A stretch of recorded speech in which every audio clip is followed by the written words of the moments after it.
पा रहा है जमीनी लेवल पर और ब्यूरोक्रेसी के लेवल पर। एक फायदा मैं 1 मिनट और लेना चाहता हूँ, आधा मिनट। एक फायदा जरूर होएगा, जो एनक्रोचमेंट्स हुई है ना, वो बहुत जरूरी है कि वो एनक्रोचमेंट्स खाली कराई जाए। बाकी जो डिस्ट्रेस सेल है वो मुझे लगता है वो बड़ा कठिन है, उसका आंकड़ा जरूर बनाया जाए। डिस्ट्रेस सेल में मेरे मकान में जो जिसमें जो है टेररिस्ट आतंकवादियों ने कब्जा करा था, 20 लाख की संपत्ति उस टाइम मार्केट वैल्यू थी, 3 लाख में बिक गई। उसको कहते हैं डिस्ट्रेस सेल, कि जबरन जो है माली गनीमत समझ के उन्होंने 3 लाख में हमारी प्रॉपर्टी ले ली जबरन। अब उस तब से 5 लोगों की वो बिक्री आगे हुई है, 5 सेल डीड्स अलग अलग बन के। तो इसमें कानूनी दाव पेच भी आ सकता है, कानूनी पहलू भी देखना पड़ेगा कैसे हुए।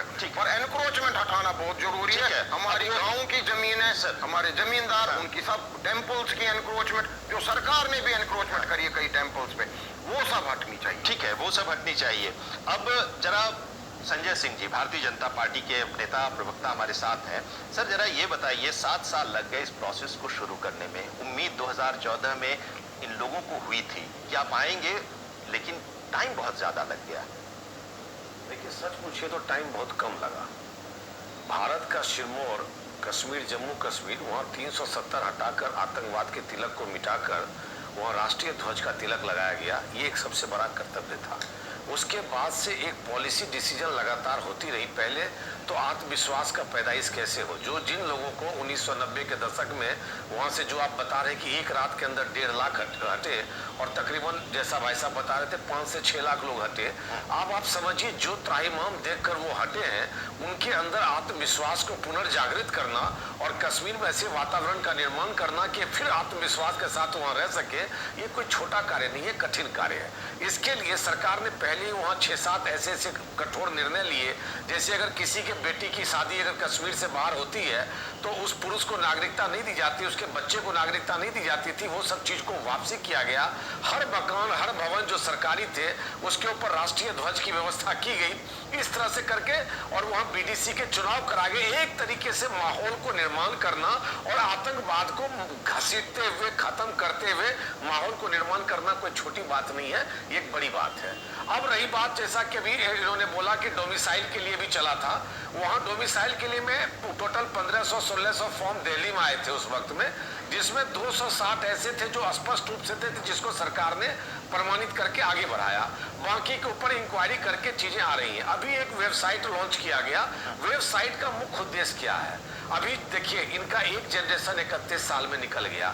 यकीन मानिए, इनके जो आगे के जनरेशन है वो कोई बेंगलोर में, कोई गाजियाबाद में, कोई नोएडा में, सब शिफ्ट हो चुके हैं, वो वेल एस्टेब्लिश जॉब में है। अब उनको जब तक एक कम्युनिकेशन से नहीं जुड़ेंगे, वहां की आपत्तियों विपत्तियों को नहीं समझेंगे, वो दोबारा अपने परिवार को लेकर जाना और वो अर्निंग होगी कि नहीं होगी, ये एक साइकोलॉजिकल सब्जेक्ट सरकार के पास बहुत गंभीर विषय के रूप में बनी हुई एक चुनौती है कि इनका जनरेशन तो आज बुजुर्गियत की हालत में है या बहुत गुजर चुके हैं, और जो आने वाला जनरेशन है जिसने वो त्राहिमाम नहीं देखा है, सिर्फ कहानी सुनी है, उसके मन में डर हटाकर एक विश्वास पैदा करना ये सरकार के लिए सबसे बड़ी चुनौती है।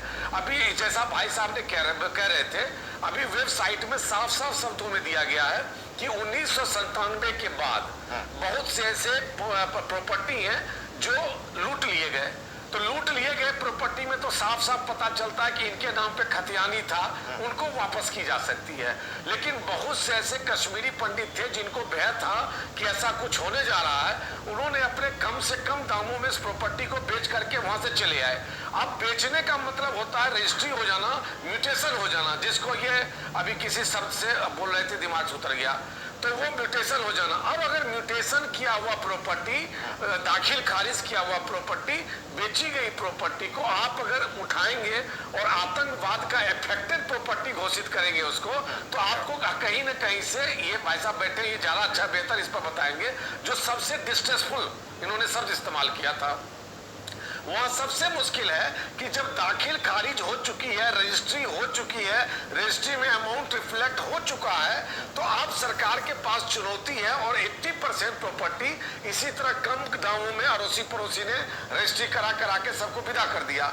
तो सरकार के पास चुनौती है कि उसको कोर्ट के माध्यम से भी कैसे घोषित किया जाए कि आतंकवाद इफेक्टेड है या स्वयं बेची गई प्रॉपर्टी है, जो सरकार के पास सबसे बड़ी चैलेंज है। इसको वेबसाइट के माध्यम से जो लोग कश्मीर नहीं आ सके हैं, जो विदेशों में हैं, वो वेबसाइट के माध्यम से जुड़ेंगे, सरकार को अपनी बात कहेंगे, अपना प्रमाण रखेंगे, तो सरकार के लिए हाईकोर्ट में या जिस तरह की कानूनी विविधताएं हैं उसके ऊपर इफेक्टिव प्रयास करने के लिए ये सब चीजें करनी पड़ेगी। ठीक है। भारत सरकार कश्मीर के मामले में बेहद ईमानदार है। कश्मीरी पंडितों के जो साथ अन्याय और अत्याचार हुआ है, भारत सरकार गिन के भारत सरकार उसके समाधान के लिए आगे प्रयासरत है और कार्यरत है, उस पर कार्य कर रही है। ठीक है चंद्रमोहन जी, अब आपको हम इस चर्चा में ला रहे हैं।